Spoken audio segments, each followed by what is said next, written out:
প্রধানমন্ত্রী তারেক রহমান ও আমির খসরুর নির্দেশে গ্যাজেট প্রকাশ। এছাড়াও অর্থ মন্ত্রণালয় থেকে শতভাগ পেনশন সুবিধা নির্দেশ। তো বন্ধুরা, এই বিষয়টি নিয়ে আজকের এই ভিডিওটিতে বিস্তারিতভাবে আলোচনা করতেছি, তাই ভিডিওটি সম্পূর্ণ মনোযোগ সহকারে দেখার জন্য অনুরোধ রইল। এবং যারা যারা এখন পর্যন্ত আমাদের এই চ্যানেলে নতুন সদস্য রয়েছেন তাদেরকে চ্যানেলটি সাবস্ক্রাইব করে পাশে থেকে বেল আইকনটি অল করে দেওয়ার জন্য অনুরোধ রইল। তো বন্ধুরা, প্রধানমন্ত্রী তারেক রহমান অবশেষে সময় বিলম্ব না করে অর্থমন্ত্রী আমির খসরুর সাথে বৈঠক করে চূড়ান্ত গ্যাজেট প্রকাশে সিদ্ধান্ত গ্রহণ করেন। আজ আমির খসরু বলেন, প্রধানমন্ত্রী তারেক রহমান আমাদেরকে যেভাবে গ্যাজেট প্রকাশের জন্য দায়িত্ব দিচ্ছেন, আমরা ঠিক একই পদ্ধতি অনুসরণ করে সকল কিছু বাস্তবায়ন করব। তারেক রহমানের নির্দেশক্রমে আগামী ঈদুল ফিতরের আগেই ফ্যামিলি কার্ড প্রদান করা হবে। এই ফ্যামিলি কার্ড প্রদানের সঙ্গে সঙ্গে সরকারি চাকরিজীবীদের জন্য নবম জাতীয় বেতন স্কেল কার্যকর করে গ্যাজেট চূড়ান্তভাবে তৈরি করা হবে। এখানে বেশ কিছু বিষয় চূড়ান্তভাবে উল্লেখ করা হয়েছে। বিশেষ করে সরকারি চাকরিজীবীদের মধ্যে যারা নিম্ন গ্রেডের যারা কর্মচারী আছেন তাদের জন্য এই ফ্যামিলি কার্ড বরাদ্দ থাকবে। এটা তাদের অর্থনৈতিক গতি ফেরাতে যথেষ্ট ভূমিকা রাখবে। শুধুমাত্র মহিলাদের জন্য এই সুবিধা চালু করায় অসংখ্য নিম্নমানের চাকরিজীবী ও সাধারণ জনগণের আর্থিক গতি ফিরিয়ে আসবে। তো বন্ধুরা, ভিডিওটি চলাকালীন সময় এখন পর্যন্ত যারা যারা আমাদের এই চ্যানেলে নতুন সদস্য রয়েছেন তাদেরকে চ্যানেলটি সাবস্ক্রাইব করে পাশে থাকা বেল আইকনটি অল করে দেওয়ার জন্য অনুরোধ রইল। তো বন্ধুরা, প্রধানমন্ত্রী তারেক রহমান বলেন, বাংলাদেশে সরকারি চাকরিজীবী আছে মোট 22 লক্ষ। আমরা সকলের জন্য এই সুবিধা কার্যকর করতে সক্ষম নই, কেননা দেশের অর্থনৈতিক অবস্থা বর্তমান সময়ে খুব একটা সচ্ছল নয়। এর মাঝে যদি সবাইকে ফ্যামিলি কার্ড প্রদান করা হয় এবং 18 কোটি জনগণের সকলে এই কার্ডের সুবিধা ভোগ করতে চায়, তাহলে দেশে রিজার্ভ শূন্যর কোঠায় নেমে আসবে। যার ফলস্বরূপ শেষ পর্যন্ত অর্থ মন্ত্রণালয়ের সঙ্গে তারেক রহমান জরুরি বৈঠকের মাধ্যমে শুধুমাত্র 5 লক্ষ পরিবারকে প্রাথমিকভাবে এই ফ্যামিলি কার্ডের আওতায় আনবেন, যেখানে সাধারণ মানুষ ও সরকারি চাকরিজীবীদের মাঝে বিতরণ করা হবে। তো বন্ধুরা, অর্থমন্ত্রী আমির খসরু বলেন, বাংলাদেশের প্রতিটি সেক্টরে সরকারি চাকরিজীবীদের অর্থনৈতিক অবস্থা খুব একটা ভালো নয়। বিশেষ করে 11 থেকে 20তম গ্রেডের প্রত্যেকটি চাকরিজীবীদের অর্থনৈতিক চাকা ফিরিয়ে আনতে হলে অবশ্যই পূর্ণাঙ্গ বেতন স্কেল বাস্তবায়নের ভূমিকা অপরিসীম। তবে সবথেকে বেশি ক্ষতিগ্রস্ত হয়েছে 17 থেকে 20তম গ্রেডের কর্মচারীরা।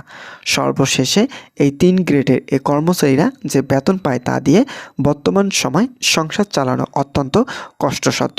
যদি তাদের জন্য স্পেশালভাবে কোনো ভাতা সংযুক্ত করা না হয়, তাহলে নবম জাতীয় বেতন স্কেল খুব একটা সহায়কপূর্ণ হবে না। যার ফলে প্রধানমন্ত্রী চাচ্ছেন 11 থেকে 20তম গ্রেডের জন্য যতটুকু ভাতা সংযুক্ত করা থাকবে তার থেকেও 17 থেকে 20তম গ্রেডের কর্মচারীদের জন্য উন্নত মানের একটি সুবিধা সংযুক্ত করা থাকবে। তবে 1 থেকে 10তম গ্রেডের কর্মচারীদের স্বাভাবিক নিয়মে নবম জাতীয় বেতনে মূল বেসিক সর্বোচ্চ 1,60,000 টাকা পর্যন্ত বহাল থাকবে। তো বন্ধুরা, সংশ্লিষ্ট কর্তৃপক্ষ একাধিক সূত্র নিশ্চিত করেছেন, বাংলাদেশে 22 লক্ষ সরকারি চাকরিজীবীদের সকল দাবি আগামী 1 মাসের মধ্যে পূরণ হবে। মোট কথায় ঈদুল ফিতরের আগেই গ্যাজেট প্রকাশের জন্য প্রধানমন্ত্রী তৎপরতা চালিয়ে যাচ্ছেন। প্রধানমন্ত্রী ও অর্থমন্ত্রী আমির খসরুর স্পষ্ট ভাষায় বলেছেন, আমরা যেহেতু দেশ পরিচালনার দায়িত্ব গ্রহণ করেছি, তাই সরকারি চাকরিজীবীদেরকে আশ্বস্ত করতে চাই যে তাদের অর্থনৈতিক গতি ফেরানোর সম্পূর্ণ দায়িত্ব আমাদের হাতে।